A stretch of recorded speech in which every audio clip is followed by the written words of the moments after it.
Ibu siapa? Luna. Oh ibu. Oke baik ibu. Jadi perjalanan kemarin berapa lama? Ibu dari mana? Asal dari mana? Dari Sonda. Oh dari Sunda. Jadi gimana tadi jalan harus jalan ke tempat ini? Jalannya masih. Oke, aku boleh tahu ibu kemarin naik kendaraan apa? Oh, motor sendiri. Nah ini. Oh ini pak. Dari saudara sini pak? Tergantung cuaca. Kalau cuacanya bagus cerah, itu sekitar 30-an. Tapi kalau hujan itu kadang 50-an. Berapa lama durasi dari saudara ke 30 menit. 30 menit? Kenapa pak? Naik mobil? Dari mobil itu bisa? Lebih mahal. Oh, oke, baik Bu. Saya rekam. Nama saya Rekam Ogo. Saya di sini selaku konselor di sesi kita hari ini. Ibu, itu konsen. Mungkin harus dibaca terlebih dulu. Sebelum dibaca, ini dokumennya. Sebelum dibaca, itu konsen ini tujuannya untuk menjaga kerahasiaan ibu selama sesi konsen ini. Dan ibu tenang saja. Segala diskusi kita di hari ini, segala apa yang diceritakan di hari ini akan segala kerahasiaannya. Namun apabila nantinya ada pihak ketiga yang terancam atau yang mengancam, saya izin melaporkan ke atasan saya. Bisa Bu? Boleh sembuh. Dan ibu selama sesi konseling nanti saya minta izin tentunya saya akan mencatat supaya itu juga bisa menjadi output dalam nanti supaya saya bisa mengetahui bisa saya dilimpulkan nantinya. Dan juga izin juga saya akan merekam menggunakan handphone bisa. Terima kasih. Jadi Bu, di sesi konseling ini apa Ibu harapkan selama kita berkonseling? Saya mengharapkan ada solusi yang bisa saya dapat. Oh, solusi. Yang bisa menyelesaikan dari stres saya selama ini. Ibu mau cerita tentang apa Bu? Akhir-akhir ini ada sedikit beban pikiran karena stres dalam membagi waktu dari kuliah, dari kampus, dari tugas-tugas, mau membagi waktu di pelayanan di gereja yang gereja sekarang sedang padat-padatnya kan. Oke, baik Bu. Jadi Ibu di sini lagi stres tentang manajemen waktu untuk membagi waktu kuliah dan waktu untuk pelayanan di gereja. Oke, baik Bu. Kalau boleh tahu, Ibu berkuliah di mana? Di Unima. Oh, Unima. Ambil jurusan apa Bu? Psikologi. Oh, jurusan psikologi. Wah, keren banget Bu jurusannya itu. Sudah semester berapa? Baru semester 3. Oh, semester 3. Semester 3 ya. Jadi gimana?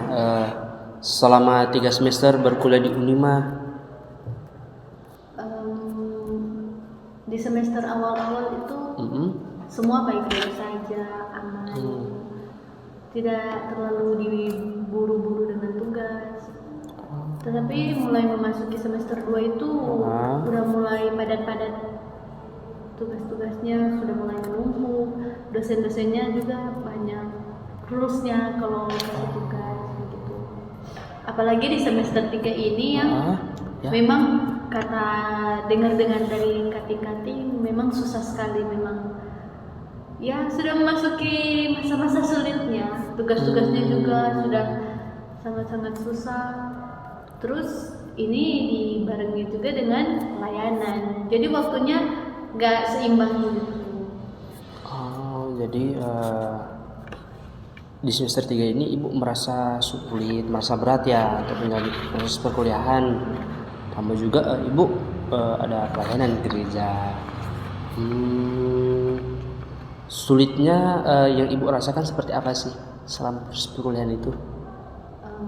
Apakah Sulitnya itu karena tugas. Oh, tugas. Tugas kan diberikan, kan tiap dosen kasih tugas itu beda-beda. Terus deadline-nya juga itu kadang sama di waktu yang sama. Di sisi lain waktu saya itu kebanyakan habis di pelayanan. Apalagi ini ada festival seni pemuda kan. Jadi ada mengikuti 2 lomba. Jadi latihan terus. Jadi waktu untuk mau membuat tugas itu agak kesulitan karena semua dari pagi sampai malam sampai subuh itu habis di pelayanan, di latihan terus. Baik Bu. Jadi waktu ibu di semester 3 ini kalau bisa dibilang waktunya habis ya untuk latihannya di pelayanannya. Pelayanan di gereja ya, ada festival. Iya. Oh, festival pemuda. Iya. Festival pemuda. Festival pemuda itu seperti apa Bu ya? Itu kalau dari Gemim itu kayak membuat lomba, berbagai macam lomba. Oh, ada lomba-lombanya. Tapi tingkat sinode yang memang seluruhnya begitu. Oh, jadi gereja ibu gereja Gemim. Iya. Terus festivalnya itu sesinode. Iya, sesinode. Dan para pesertanya semua bisa dibilang warga jemaat ya Bu ya? Iya. Oh, warga jemaat di seluruh Gemim itu. Pemuda-pemudanya. Oh, pemuda-pemudanya. Saya dengar-dengar Gemim itu besar ya Bu ya? Iya, besar. Wah, besar juga Gemim. Ditambah juga kalau gerejanya pasti banyak. Bersaing dengan banyak gereja itu, wah. Pantasan sih waktu ibu habis di latihan ya. Karena ingin memberi yang terbaik. Oh, ini memberi yang terbaik ya. Oke, baik Bu. Selama berkuliah, apa lagi Bu yang menjadi kendala selain ibu susah mengerjakan deadline tugas? Apakah ada mungkin hambatan lain? Kurang istirahat sih. Oh, Itu karena waktunya habis di latihan, itu membuat saya jadi kurang istirahat. Jadi ketika masuk kelas, fokus nggak bisa dapat. oh, fokus ibu jadi kurang, jadi terganggu ya Bu ya. Di kuliah. Oh, oke Bu. Tapi ibu sering ini nggak minum susu mungkin kayak susu Bear Brand Enggak. buat doping Bovita mungkin? Oh, buah vita ada. Oh, Bovita ada. Oh, Minum vitamin. minum vitamin ada. Oke Bu. Itu salah satu langkah yang baik Bu. Kalau ibu walaupun kurang istirahat, tapi kalau ibu tetap minum vitamin itu keren. Supaya ibu nanti tidak akan drop Bu. Kan saya juga atau ibu kan ibu sudah latihan, mempersiapkan yang terbaik, sudah istilahnya yang saya dengar dari cerita ibu itu ibu rela loh untuk waktu ibu habiskan untuk pelayanan di gereja sampai waktu di kuliah mungkin jadi kurang, waktu istirahat juga jadi kurang. Tapi saya apresiasi ke ibu karena ibu ini saya dengar dari yang cerita ibu sampaikan, ibu itu sangat kuat loh. Walaupun di sini ibu kurang istirahat, tapi ibu tetap masih bisa untuk kuliah, untuk melakukan pelayanan, Bu. Baik, Bu. Terus ada hambatan-hambatan lagi nggak, Bu, selama pelatihan pelayanan mungkin, atau Tekanan dari orang tua. tekanan orang tua? Orang tua selalu menuntut kuliah mesti bagus, nilainya harus selalu bagus. Tapi kan di sisi lain, ya pelayanan juga kan sudah merenggut waktu, jadi mungkin banyak kuliah yang nggak fokus begitu, banyak tugas yang terlewati, nggak sempat buat, jadi otomatis berpengaruh di nilainya gitu. Jadi punya tekanan dari orang tua. Tekanan orang tua ya, Bu, ya. Dari mama papa. Iya, dari papa. Oke. Kalau di rumah, kalau boleh tahu, Bu, orang tua gimana? Apakah selalu mengekang terus ke Ibu? Selalu diingatkan nilai harus selalu bagus. Nanti kalau misalnya ketahuan nilainya jelek, nanti gimana?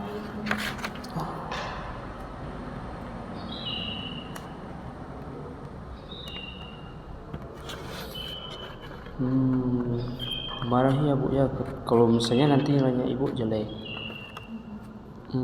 Ini sudah bulan November. Setahu saya pasti sudah UTS. Ibu sudah UTS? Sudah. Terus gimana hasil UTS? Ada yang baik, ada yang kurang baik. Untuk yang baik gimana? Ibu puas? Puas. Kalau yang kurang baik, Ibu rasa kurangnya di mana? Dari nilainya. Iya, nilai, ya. Mungkin karena kurang fokus, jadi tidak bisa belajar baik. Tidak bisa belajar dengan baik. Tapi ini banyaknya yang nilai bagus atau tidak, Bu? Banyaknya yang bagus. Berarti yang tidak bagus itu sedikit ya. Oke, nggak apa-apa, Bu. Nanti kan jika sudah mau akhir tahun, sepertinya sudah mau UAS ya, ujian akhir ya. Oke, tidak apa-apa, nanti Ibu buktikan di UAS nanti, di ujian akhir nanti. Oke, baik. Ini, Bu, solusi dari saya untuk terkait manajemennya waktu Ibu. Mungkin tentunya kan untuk latihan kan sudah ada nih jadwal latihannya kapan. Nah, biasanya untuk latihannya Ibu condongnya siang, sore, atau malam mungkin? Seringnya sih dari siang sampai malam, sampai subuh. Oh, sampai subuh biasanya. Tapi itu nanti kalau sudah dekat event atau enggak? Kalau sudah dekat. Oh, kalau sudah dekat event. Wow, keren.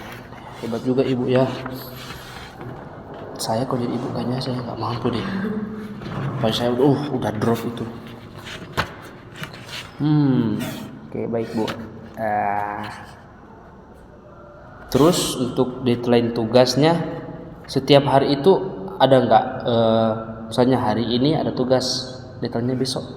Iya. Atau kebanyakannya atau dominannya numpuk nih di weekend? Hari-hari ada deadline. Oh, setiap hari deadline-nya? Iya, beda-beda juga.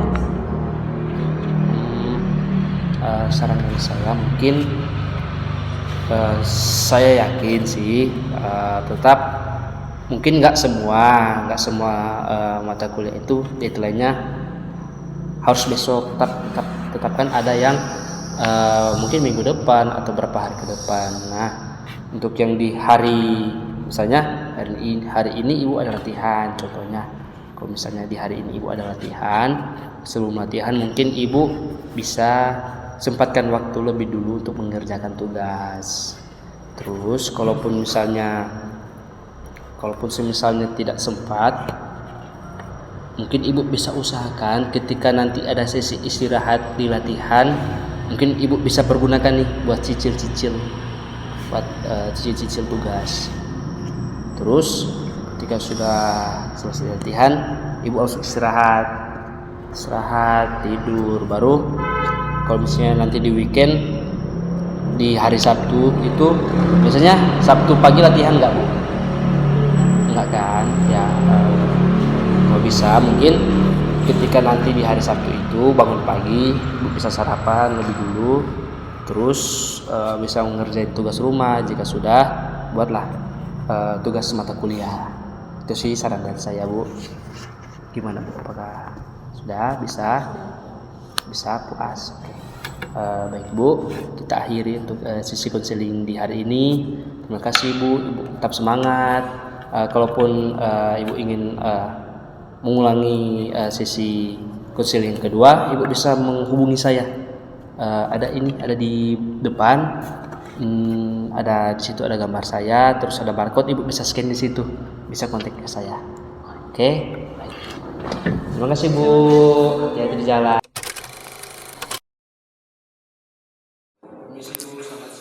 Iya, selamat siang. Silakan masuk, Bapak.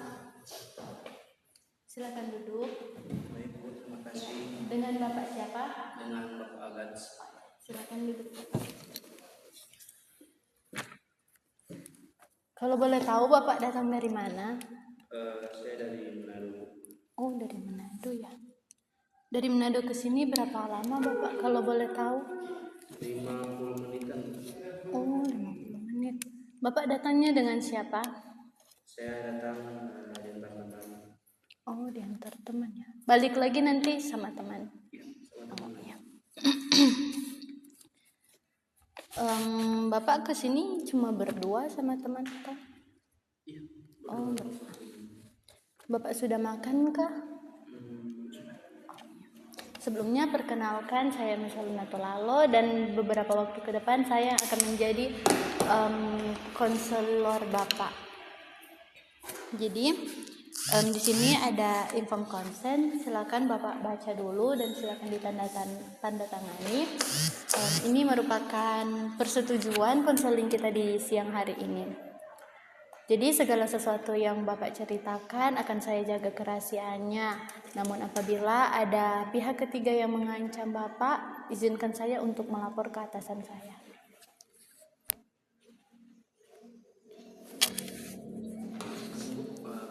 Ya. Terima kasih Bapak. Jadi apa yang Bapak harapkan dari konseling kita di saat ini? Mungkin saya bisa mendapatkan solusi dari ibu. Oh, dapat solusi ya. Jadi Bapak ini ada apa? Ada masalah? Jadi saya ada masalah stres kerja, stres tekanan kerja. Di mana Bapak? Di tempat kerja saya, di PT Freeport. Oh, Freeport. Itu tekanannya berasal dari mana Bapak? Kalau boleh tahu?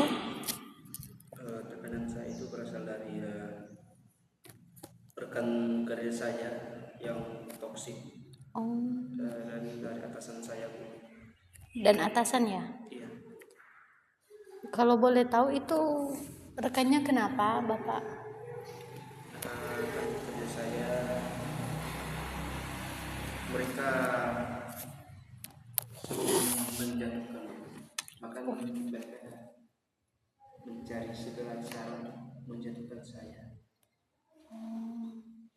dan tempat kerja saya. Berarti karir Bapak di tempat kerja itu lumayan bagus ya Bapak? Bisa dibilang.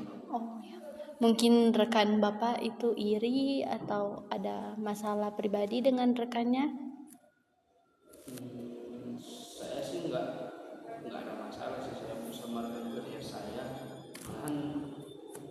saya welcome ke tempat kosan saya sama rekan kerja saya, semua saya welcome. Saya baik sama mereka sampai itu sih yang membuat saya heran kenapa saya kok dibuat seperti ini. Berarti memang faktor iri ya Bapak dengan karir Bapak. Kalau faktor mungkin mereka iri atau seperti apa, saya kurang tahu. Bapak di tempat kerja itu memiliki jabatan apa Bapak? Lebih tinggikah dari rekan Bapak yang itu atau? Enggak juga sih, saya kepala staf bidang asesmen. Oh, kepala staf bidang ya.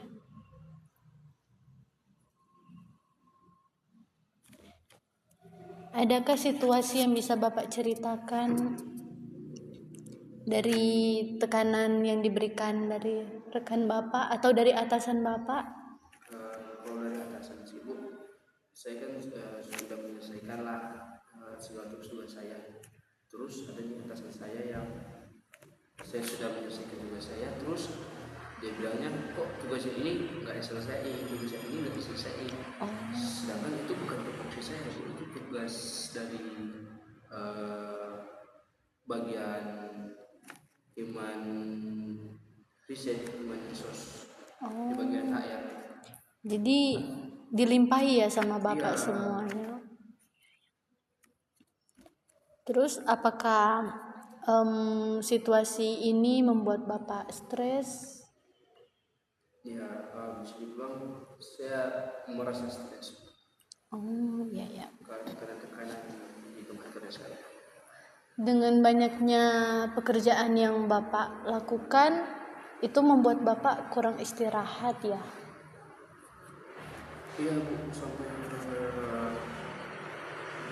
saking saya kepikiran, saya sampai kurang istirahat. Bahkan pernah 2 hari saya tidak tidur.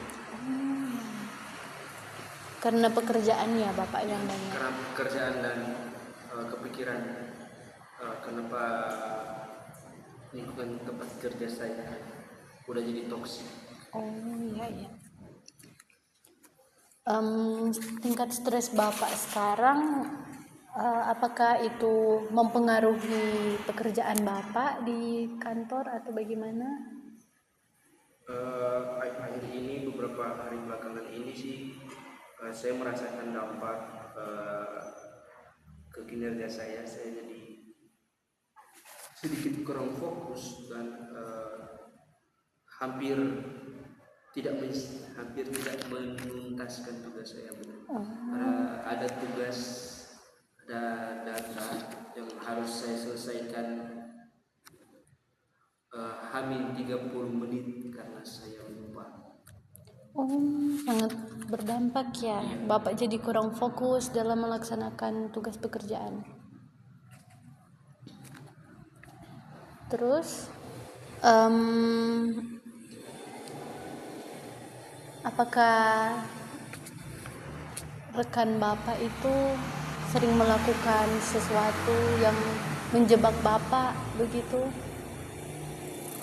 Iya, pernah saya mengalami situasi seperti itu, di mana saya sedang ke ruangan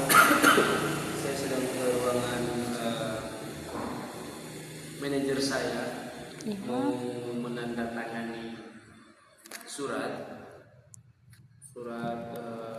untuk proyek, tapi setelah saya keluar dari ruangan manajer saya beberapa menit kemudian, isi tempat kerja itu katanya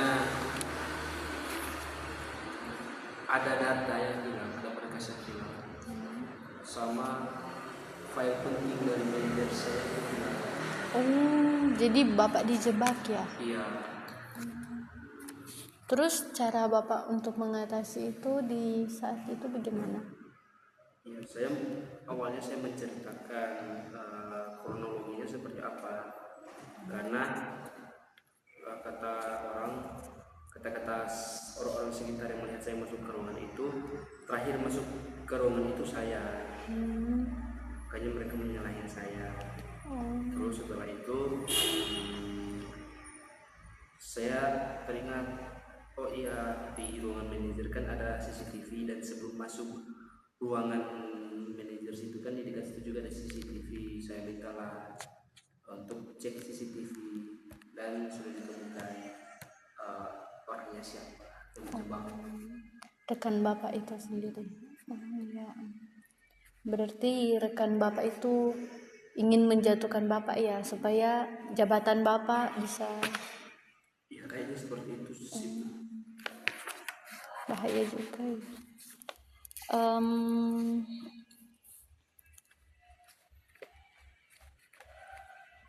Jadi bapak selama ini di kantor merasa tertekan ya bapak?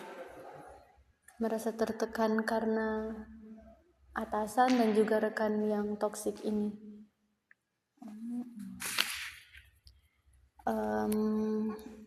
Solusi yang bisa saya berikan sih bapak, ada baiknya bapak berpikir positif mengenai rekan bapak ini.